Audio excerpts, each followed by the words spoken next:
was there any moment that you decided like, you know what, I'm gonna get better or get good, or was it kind of more of a natural transition as playing so much where you just click where you stop mashing? Yeah. yeah. So there's a little bit of a story to this one too, because I didn't know it at the time, but I grew up in a very competitive area. Okay. So I would be going to the arcade, and when I got old enough in high school, my friend got a car.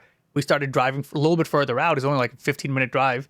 But we used to go to Southern Hills Golfland. Oh, here we go. You may have heard of this arcade. Yes. Yeah, yes. when we a little bit spoke legendary, to right? Valle, he gave us all the introduction to that place. Oh, Yes. yeah. Mhm.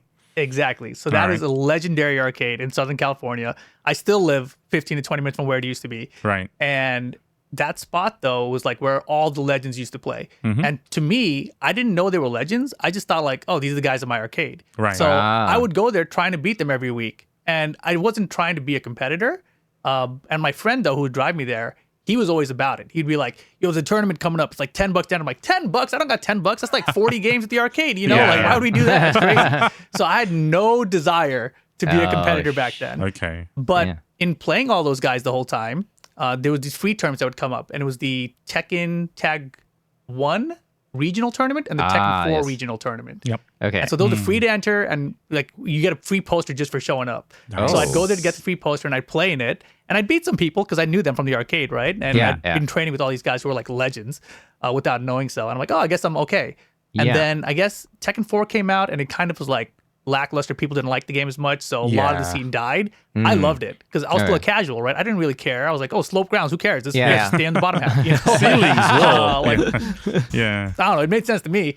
But the competitors all hated it, so the scene really died down. Yeah. And then everyone kind of stopped playing, and there was a long time before Tekken 5 came out. But in that time, right when Tekken 5 was getting announced, I was like beating the crap out of everyone who was still playing Tekken 4. Ooh. So I was thinking like, am I good at this game? Like maybe I am like really good. And so when Tekken 5 came out, I was like, this is the time. Let me go see if I'm actually good at this. I've been playing Tekken for such a long time now.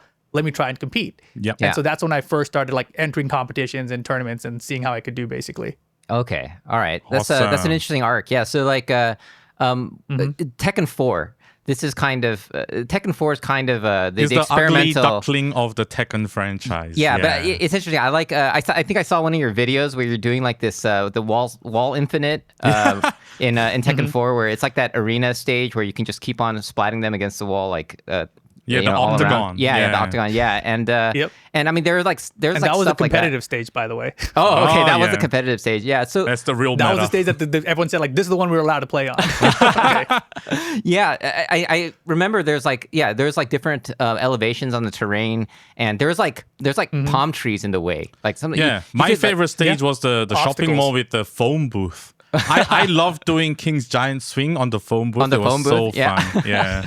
But I mean those. I thought it was sick. Yeah. So I guess this is kind of an interesting topic for me. Obviously, I mean, maybe you've seen some of my videos where I kind of talk about like how, when games start trying to add new stuff or new mechanics and old school players, they don't.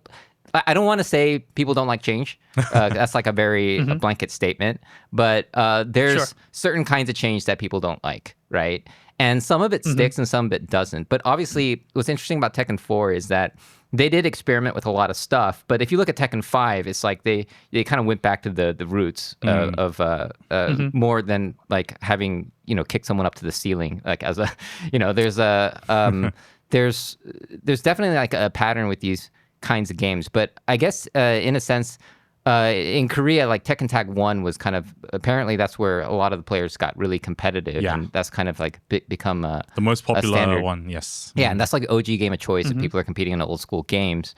But when it comes to Tekken 4, I don't know, do you recall like what that was like when that came out in a competitive sense? Was there, I mean, there was kind of, I guess the people who were playing Tekken a lot, were they just moving to other games and then they came back to Tekken 5? Or I don't know, do you have a kind of a recollection of what the history was like during that time?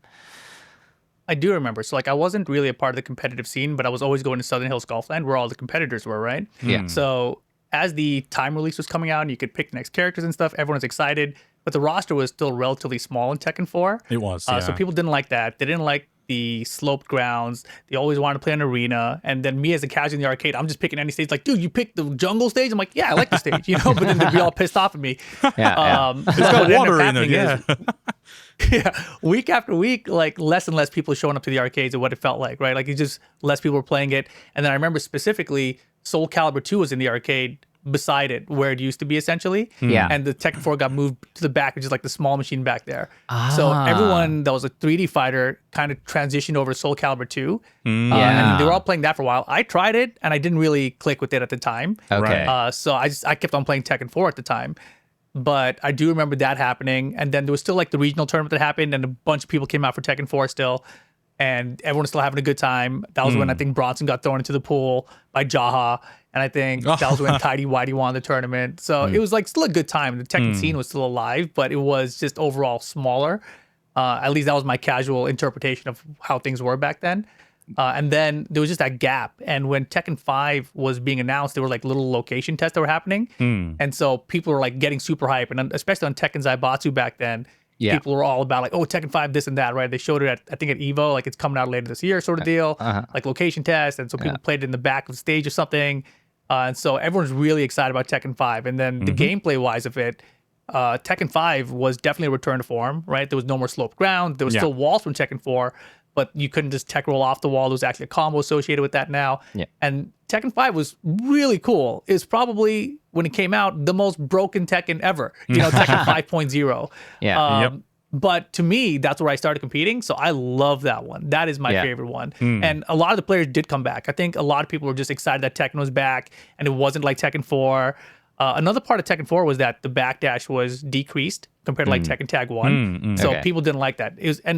When you look at Tekken 8 now, it's really like Tekken 4 2 because a lot of the concepts are similar. They wanted a game that was more aggressive, more up close, less spacing, you know, more things in your way, obstacles, etc. So they just wanted to force the action to happen more than just run away all day, right? So it's kind of like history's repeating here. You know, you get a Tekken 7 is more of this backdash game with Zafina and Kunimitsu, etc. And they're like, all right, let's force the action again. And you kind of get the same response now from the player base, right? So that's a topic that I did want to delve into, but I guess just to stay chronological. So I guess this is you're competing, and I think at one point you won an EVO title. I think, but it was it an exhibition tournament or it was like a?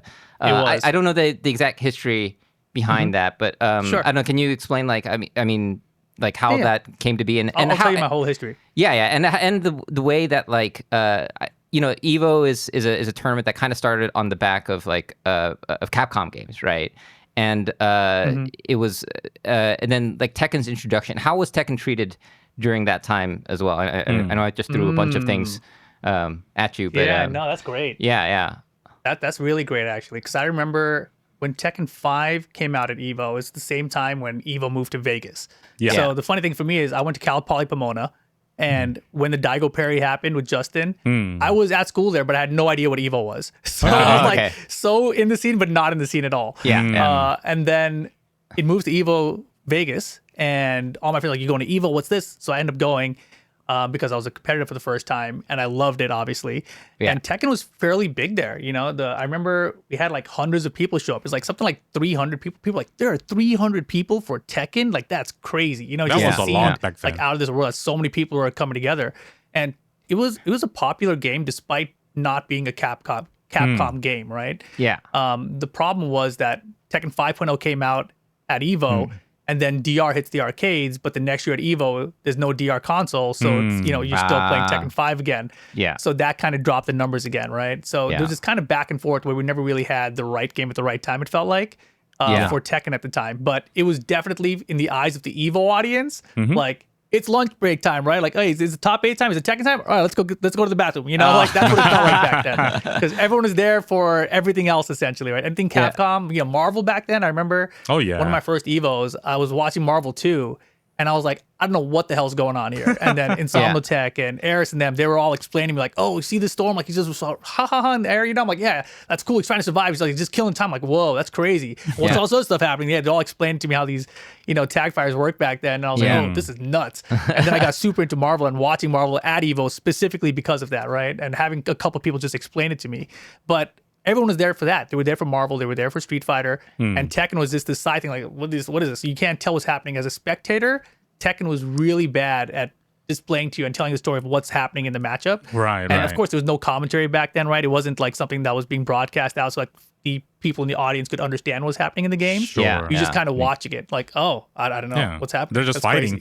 So, yeah, they're just fighting. Life bars are dropping. Cool. And you hear some oohs and ahs occasionally. And that was it. I remember there were like SBO videos and stuff from back then or DVDs back then, and you'd just hear the crowd going like AA for the combos, you know? It was like the young combos and Third Strike, right? So like those kind of things. And that kind of carried over at EVO, but for Tekken, they didn't really know where those noises were supposed to be made. So like the Tekken guys would do it, but it wouldn't really be big or loud enough, it felt like, right? So that was what Tekken was like in those early days. And, fast forward to how I did, 2005 and 6, one of those years is the year like me and Jimmy J, we were in pools together with Reinhardt and Kudons. And somehow me and Jimmy J made it out of the pool. Reinhardt and Kudons didn't. Right. So it was like the shocker. Like the two California boys made it out of Kudons and Reinhardt didn't back then. Like it was pretty nutty. And that was the first part where I was like, okay, I think I'm getting good, And then it was like Tekken 5 DR in 2008. I think that's the first time I made top 8 at an EVO stage. And I was like super duper nervous. I remember went up on stage, I was so nervous that I couldn't play. Like my hands were shaking. And then 2009, I think, is when Tekken 6 came out in the arcades. But Tekken 6 didn't have like a global arcade release like Tekken 5 did. It was like your arcade had to import the machine. It was super expensive.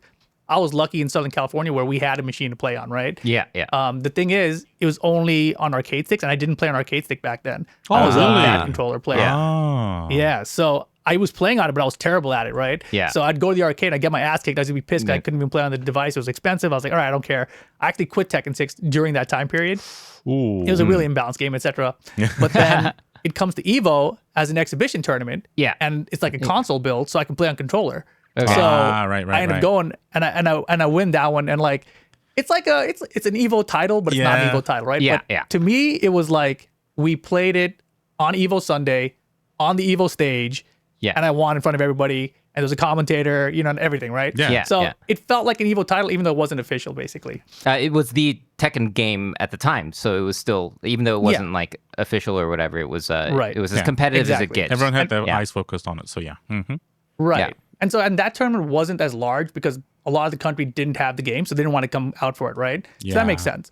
But then the very next year was 2010 EVO, and that one was big. That was the one, like, it's on console, everyone comes out, and there were Korean players there, and that one I got second at. So that one, I got second to Nin there, and I beat everyone. So after that one, I was like, okay, no matter what you thought of the last tournament, I'm the highest placed American at this EVO, so I don't care. That's where I was. That's in my head. That's where I was out. I was really happy about that, right? Should be. And I knew I was going to lose to Nin because we had played earlier the week. That's a long story, but I was happy to get second place there. And then the next year, 2011, I made top 8 again, and I remember, I think that match to get into top 8, I'd beat Genius from France, maybe.